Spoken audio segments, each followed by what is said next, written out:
this is Debbie, and today's quick video of this clean and graphic graduation card is a continuation of an exploration I've been having on design principles.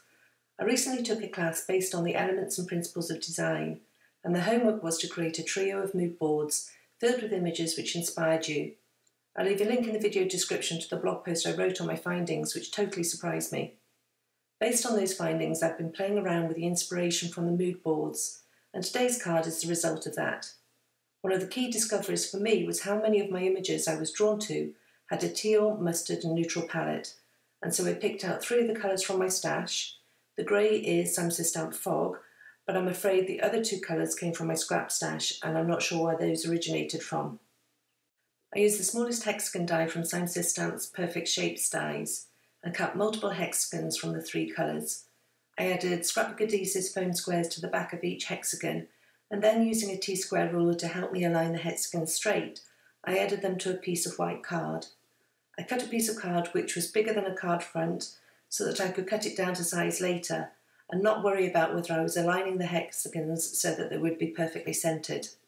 Originally I planned on using 6 rows of hexagons, but once I got those aligned, I realised I needed another row, so I die cut and attached another row of teal hexagons to finish the pattern, and then trimmed the panel to fit an A2 size card and attached it to a white card base cut and scored from Neenah Solar White card in the 110 pound weight. I placed the card in a MISTI and stamped a greeting for the inside of the card from the GRAD set by CZ Design.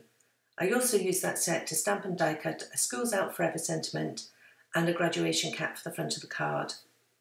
I'm testing out a new ink to me. This is the Ink on 3 Blackout Detail ink, which I wanted to see how it coped with sentiments.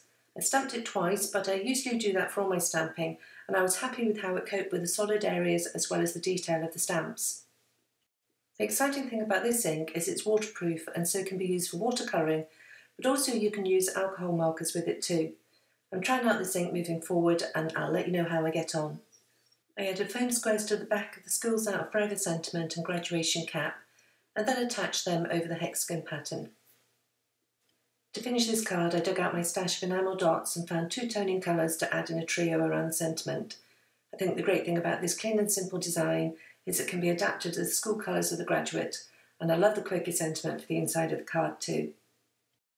I'll leave links in the YouTube description below to the products that I've used today, as well as a link to the coordinating blog post over at limedodesign.com, and also the post I wrote on my design exploration discoveries. I want to thank you for joining me today, and if you've enjoyed this tutorial, I'd be delighted if you subscribe to this channel. Thanks, and I'll see you next time.